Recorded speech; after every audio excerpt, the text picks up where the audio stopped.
10 years of doing the show, we've done everybody. I mean, the beauty of the show is it's New York and it's constantly evolving. Today's story is about a restaurant called The Lion here in Greenwich Village on 9th Street, just off 6th Avenue. Chef John DeLucie, who really blew up at the Waverly Inn 4 or 5 years ago. The Waverly Inn was like his baby with Graydon Carter and his backers, and honestly, it was like the dining room for the ultra-rich, famous Trustafarians. I mean, they didn't even have a freaking phone number. How did you get in? Didn't matter. You couldn't get in. It was packed every night. Well, boom, fast forward to today, he's opened The Lion, much along the same idea. This is just comfort food for people that don't have to think too much about what they're eating. You want chicken pot pie? They've got it, it's great. Steaks, they've got it. Fish, got it. Great pastry, duh. He's put together a great team, so we're gonna spend a day here in the village with Chef John DeLucie and his crew at The Lion. We're gonna have fun. I'm Mike Colameco, chef and food lover. Come with me and meet some of today's most interesting chefs and their crews that work in their kitchens. Real chefs, real restaurants, and real recipes. That's what's on the menu. This is Mike Colameco's Real Food.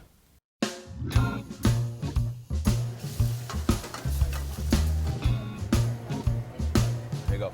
John DeLucie's an unusual guy. You know, he blew up at one restaurant, caters to a certain crowd, basically the one percenters, and is kind of critic-proof. He's almost off in his own playing field, but he's making really great, straightforward food for people who want just that sort of thing. There's nothing wrong with making your customers happy with really good food. This is bank shot American classic stuff, just done with a modern twist. And this is like a green pizza. I'm an Italian guy from Long Island, local boy. This is pecorino cheese, which is just marinated in olive oil and pepper and herbs. Fava beans, fresh from the market, snap peas. These are radishes cut very, very thin, add a little bit of texture. My grandfather came here as an immigrant and opened fruit and vegetable stores, had a push cart in South Brooklyn. All right, now we've got some fresh ricotta cheese. Right, some olive oil. You know, he would drag mud through the kitchen and my grandmother would scream at him. It was a really, the typical Italian, you know, Brooklyn family. And so we were very food savvy. I love crunch, I love texture. This is, you know, ham and eggs, right? This is a carbonara. I'm gonna just start with pancetta, render it out. So pancetta, Italian bacon, same Italian idea, bacon, comes not from the belly, smoked, wrapped, right. not smoked, cured. A little red pepper at the beginning. So what have you done with those ramps? Roasted them? They're roasted. Olive oil, salt, pepper, 450 oven. And I'm gonna add them right now to this rendering pancetta.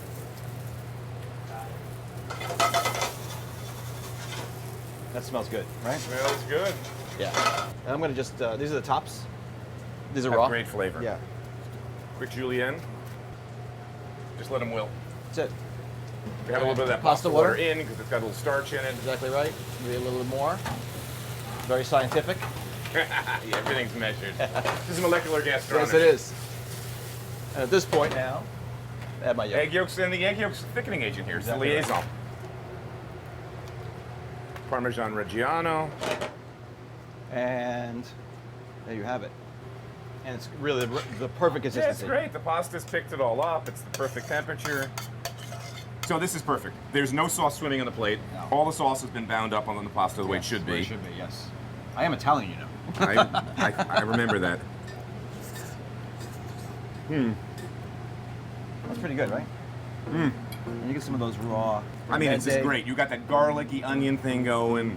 The cheese. I mean, it's like perfect. This is what pasta should be. A perfectly simple plate of food. Not overwrought, not overthought, not overworked. 3 ingredients and out, just like they do in Italy. Yep. Here on 9th Street, in what kind of used to be an Italian part of the village. That's delicious, brother. Awesome.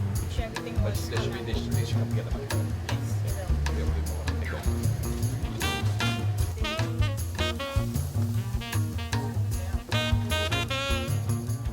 You're doing a style of cooking that's, I give you props. You're not really cooking for chefs. You're not cooking just for yourself. You're Right. sort of, hey, here's this public. Yeah. And I'm going to make this food that's accessible to them, that Right, they love. right.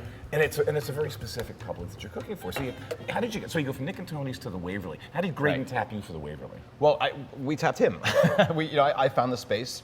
Ah. It was around the corner from my house.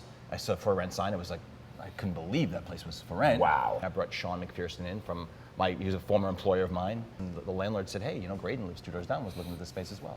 And so we all it was like the perfect storm of, you know, Sean and Graydon and myself. You know, what's funny is Mimi Sheridan was walking by. She lives on 12th. Yeah. She lives 2 blocks And she away. was walking by and popped her head and says, John, you're John, aren't you? And I said, yeah.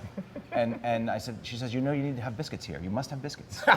That's so memey. And I said, oh, really? Okay. Yes, so, ma'am. Yes, mom. Yeah. So what else? What else do we need? And so I had her taste them, and then we made a chicken pot pie, and I had her taste it, and you know, she was great. I mean, she was right there, and she really helped me a lot there. And we saw a menu. I saw a menu jammed into the, you know, to stop a leak. You know, when we got there. And I opened the menu up. It was like from 1976 or something. And I said, this is the menu. This is what we need to do. Chicken pot pie, a great burger, biscuits, so all this great stuff. Maryland. That's going to be delicious, man. Another great spring dish.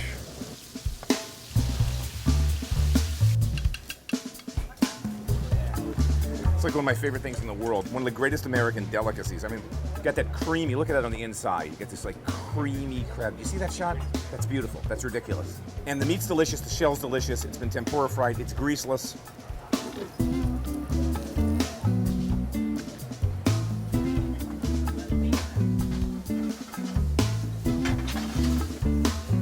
New York's become burger crazy. Like there's not a restaurant around that doesn't have some kind of signature burger. Tell me what else goes into your bad boy. You got this great tomato you do. We do these tomatoes overnight, confit, right? Olive oil, some oregano, some thyme, and they just go slow all night long. Super sweet, super concentrated flavor. They're really nice. This is your cheese mix. Our cheese mix, two different cheeses, one smoked, one not. This is a classic potato bun. Martin's potato bun. Dude, they're straight from D'Agostino. Straight from D'Agostino's for $2.55 with the coupon. My favorites. Hamburger making 101, nice char. All right, a little olive oil on this. So it's just layers and layers of flavors. Yeah. Again, this is a chef making a burger. And I'm just gonna quickly put this on there. So two different cheeses. I'm gonna go right over the top. Are they just gonna melt from the heat that's there? Yeah, I can put it up here. I have a cheese melter right there.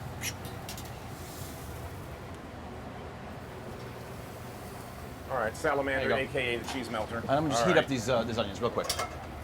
Cheese is beginning to melt and bubble. I've got some nice lettuce leaves from the market. Classic. Special mystery sauce. Right there. Beautiful. Holy snarfblatt. So we've got these sweated onions, and this, the pork belly. Instead of bacon. Instead of bacon. That's crazy. All right, burger comes, and there's so many. I mean, burger can be beer, burger can be a Negroni. Tell me what you have in mind. Something from Santa Barbara. I was just out there, it's hot during the day. You have and then at night she drops down 20, 30. It's crazy. Yeah. And that diurnal difference, that difference between hot days and cool nights is what's key to great winemaking. This is great. I mean, the nose is amazing right off the top. Hint of tannin, good acid. You need some good acid with that fried pork belly. And that just a touch of tannin. Just it's a great wine. It's a perfect burger wine. It's a great wine. This producer too is making some cool stuff with varieties that you don't expect to see coming out of California, and at a price that I think is anyone can try it.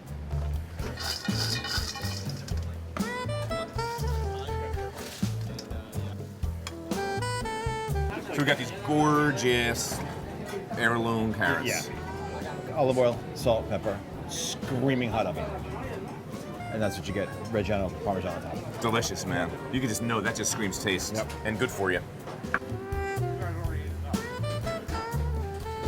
We have a great burger, but we're not burger crazy. We have a great chicken, but you know, it's not a chicken 5 ways. It's just a really great chicken. We're not doing it to make a statement. We're just doing it because that's the food that we like to cook, and this is what people want to eat. Great, relatively simple food that's recognizable, but with great ingredients. So we're gonna just throw together this kale salad we talked about. It's actually dino kale. Dinosaur kale. Yeah, dino kale, just regular dino kale. It tastes It's really raw, good. It It's tastes really crazy. sweet. Plus, So, this kale's great for you. great for you. Super healthy food. It's a very rustic salad. We just kind of take those celery leaves, get them in there. We take a little chili flakes. Ooh, heat. I have some nice like little kind of pea greens that we fold in there too. Spring. And some radish and a little bit of apple, which are still around right now. But it's not meant to be this brunoise salad. It's really more. Yeah, this is rustic. This is farm style stuff. And it's really more about eating. You know what I mean on this one. And then some nice toasted cashews. All right. This could be dinner, man. We take some fresh lemon juice. Now, we have the vinaigrette. It's a real thick vinaigrette, and the way we kind of make it, we take these cashews, right? Soak them in warm water so they get really, really soft overnight. All right, and then take the softened cashews and puree them. So it's a clever way to get some good flavor. And now I tell these guys when they're mixing it, you really want to kind of work it in there. You're not going to hurt kale. Yeah, you really want to work that vinaigrette into these items. They all stand up. Yeah, man. Got to test. Right, you got the garlic, the heat. Great. A little bit of lemon, a little acid. Spicy. And you can taste the cashew actually in the vinaigrette. And we finish it with a little ricotta salata. Yeah. So it has that kind of creaminess and a little sweetness. And that's it. That's beautiful. I don't have this incredible culinary background. I'm very limited. I first tell you that. But I know what's good and I know what I like to eat. And that's where that's how these guys that I have, Jason and Jonathan, know way more about food than I do. But I know what these people want to eat, and I guess really that's how it all sort of works. Well, that's the chefs often are their worst enemies. Well, that's the thing, and I think any time we interview somebody and someone says, "Well, my food is this or my food is that," but I say it's not your food; it's their food. They're buying it. They're paying for it. We're really here cooking for our guests.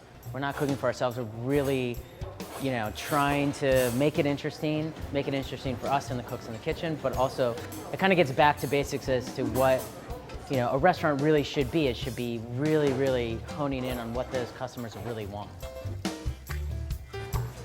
So they bake these things fresh every day. And this is this beautiful house made. It's going to be hopefully steaming. Yeah.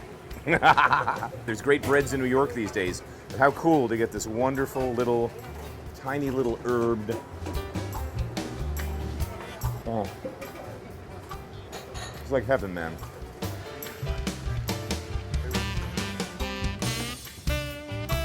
Yeah, today we're doing the old classic chocolate molten cake with a little bit of a twist. We have a praline center and a little bit of chocolate candied pop rocks. So sugar and eggs, and we're gonna get this going until it's like pale yellow, right? So now over here, we have some butter and some dark chocolate, some 70% Valrhona dark chocolate, my favorite. And now we're gonna add our butter and our chocolate mixture. Give it about 10 seconds. 1 ice cream scoop of the dark chocolate mix. So this is very important. Praline paste. Paying attention. She got my attention. Got it. This is very important. Okay, literally going in the middle, like a little Literally going in the stealth middle. thing. Right in the center. All right. All right, and then finish it off at the top. All right, so now we're gonna stick these in the oven at 350 degrees. And so this plate I like to call my Jackson Pollock plate. So this is what we do. So I have some hazelnut custard and I kind of smear it across like so. And just kind of drizzle paint splatter. Jackson around. Pollock. I get it. Jackson. All right. I took art history once. Beautiful. So just souffle up a Just little souffled bit. up. They're just set. Got it. So we cocoa powder the top. We lay that down there. This company in Vegas makes pop rocks and they make them plain. Pop rocks. Yes, It's yes. like a kid candy thing. Fun, right? And I was like, it's so nostalgic and like, who doesn't love something interesting? So we found chocolate ones. They're chocolate covered pop rocks, see? Try one. Pretty fun. So we kind of sprinkle these around. And then, God forbid I get away from my Italian roots. Guess what the gelato is? Oh no, Oh, tell me. no, I it's don't know. Tiramisu. So I made tiramisu gelato. Why not? It'll work. Goes with the hazelnut, a little Italian, like so. With that with a little cocoa powder, because what would tiramisu be without cocoa powder? And that is it. Beautiful, Bertanetti. Yeah. She's the best. I was a sponge because I was 10 years older than everyone else. And out of necessity, I had to learn this stuff much faster. I cooked French, Southwest, Italian. So, then by the time I got to the Waverly, I thought, oh, it might be cool just to do this sort of comfort food. So I'm really putting out there what I like. And a lot of people seem to like that too. Luckily for me. Yeah, obviously it's really, Yeah. it's like, it's sort of classic bank shot American cooking. Who doesn't love a great chicken? Gotta have a great roast chicken. And great roast chicken, we're looking for Breast, super moisty. Succulent. Skin, Yes. super crispy. These are all natural D'Artagnan chickens. All organic, all natural, beautiful birds. All right, little smoke's coming off. In goes the chicken.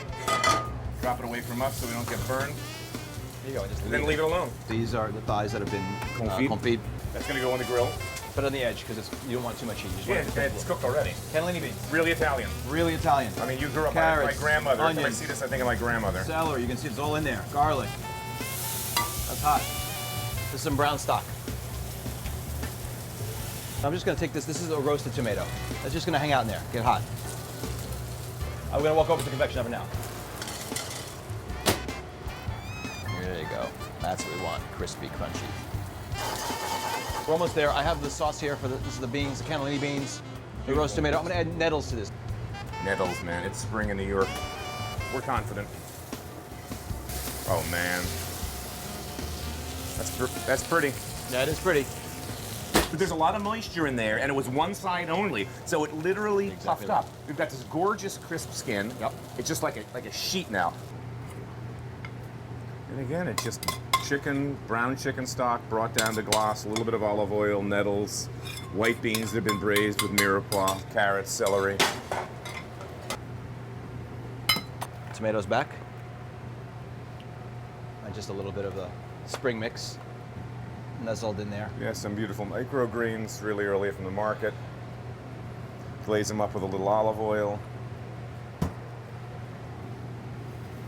Bingo. With every dish that I pair, I think about how much fat there is in the dish and how much acidity I need to balance it, to cleanse the palate. John loves white burgundy. I love white burgundy. Who doesn't? I'm not going to say you're crazy if you don't love white burgundy. You're crazy but if you don't like white burgundy. You also But have you- to be rich to afford to drink it all the time. It's true. It's very true. The Pernod Vergelès Souffre from Antonin Guillaume, 2009. Great 09, vintage. great vintage. Great, Yeah. great vintage. God, I love it. Very little new oak in this. Yeah. Very, very, very little. So it's really about the purity of the soil and the fruit. I could enjoy that all day.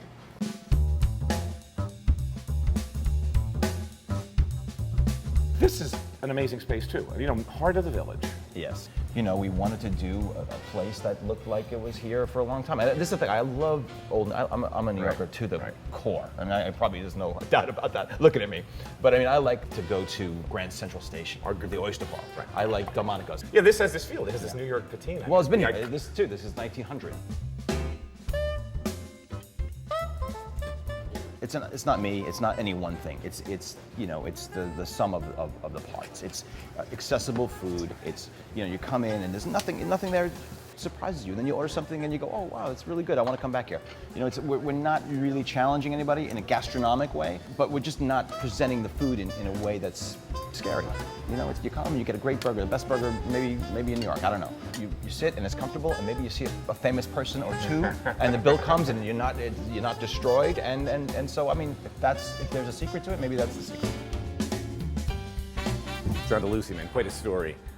You know, really blew up the Waverly Inn, which was this, like I said, this incredible place, Graydon Carter, like this A team. And so from that, he does this great career move, opens up his own place, another great team, and still stays within that zone. I mean, John knows his strengths. He's not a chef's chef. He's the chef that cooks for people, chef that cooks for his customers. I love what he's doing there because it reminds me of the food of almost a generation ago, some of the stuff I grew up cooking. One of the dishes he did that I love to play with, kind of food I like to eat at home, real simple. I'm gonna make a pork milanese style, served on top of a mixed green salad. Again, the only thing I'm gonna do, kind of restaurant style, is pre-dress and toss this salad. So let's start with breading. All right, now, so for these eggs, I do two things. To make them a little less, for want of a better term, snotty, and to season, I always salt the eggs a little bit. Helps break them up. And also, chefs season everything, right? Gonna add a little bit of grated cheese to them. This just assures me that I'm gonna have that cheese layer in every little bite, and I'm also gonna put some cheese in the breadcrumbs. That's where I'm taking the guesswork out of cooking. That gets mixed in. And here, the cheese just gets incorporated. Well, hey, stay in the bowl. There we go. Even though we seasoned the eggs, we season everything, don't we? And this is standard breading procedure. Anytime you deep fry things, almost without exception, in the Western kitchen, it's done this way. Flour, then egg wash till you're completely coat whatever the protein's gonna be. And then into my breadcrumbs. And again, I want an even coat. All right, I've got really hot oil here, and I'm gonna do these just for the sake of simplicity, one at a time. Maybe I'll put the last two in together. This is 375 oil. That's how hot you want it. It's gonna be real quick cook.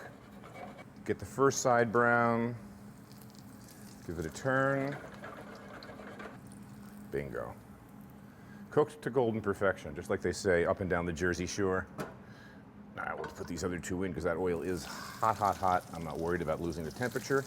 Drop it in away from me so I don't burn myself. And you see we're putting it onto a absorbent towel, or if you have leftover shopping bags at home, if you still use those things, every time I have them, I reuse them for this.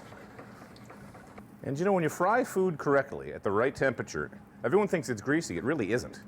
Perfect. All right, let's go dress that salad green. At home, a lot of times everyone gets lazy. They get the lettuce, they put it on a plate, they just sprinkle olive oil and vinegar. That's fine, it's great, but you never do that at a restaurant because people are paying $8, $9, $10, $12 for a salad. You want it to be a perfect salad. So get your salad greens, wash them in the sink, put them in a salad spinner, make sure they're bone dry. That's why we use salad spinners. Otherwise, the vinaigrette won't stick to it. So if they're wet, you've got a problem right off the bat. Always a little bit of salt, a couple turns from your pepper mill, a little bit of vinegar, you don't need a ton, and some extra virgin love. And again, you don't need a ton. And then, this is what I mean, toss it. This way you're coating all of the leaves evenly rather than having big puddles of vinegar and oil that aren't coming together. And you can see how it's all glossy now? That's how you want a salad to be eaten. This is classic businessman's lunch food in Midtown, right? All right, and again, classically at a restaurant, I'm not gonna go with all three of those, that'd be too big. But let's do two right on top of the salad, and I like to eat these like the old days, fried food with just a little bit of lemon juice. And that's your classic pork chops milanese style. Milanese applies to that breading style. I guess they do that in Milan. Set on top of greens, classic, classic. Light dinner, really good lunch. Let's dive in. All right. And listen to that crunchy. You got this crunchy, cheesy breading against the nice acidic salad that's also kind of bright and green. If somebody else would make that, I'd eat that for lunch 2 or 3 times a week. Fair amount of work, so that's why we go out to restaurants for food like this. But, you know, again, John DeLucie's, what he's doing at his restaurants is really classic bank shot food that the general public's really gonna like. I mean, he's got a very specific clientele. He's not trying to hit it out of the park. He's not trying to reinvent cooking. Just give people what they want. Wasn't that the old kind of deal with restaurants? He's not one of these guys that's playing for the camera, playing for the critics. He's almost critic-proof. If you can get in, try. Great room down at the Lion, and this place on the Upper East Side's wonderful as well. It's a little more expensive because it's the Upper East Side. Hey, from a 99%er to the 1%ers, glad you guys can get into the Waverly and the Lion. I get in once in a while when I need to, but you can make this stuff at home easily. See you next week.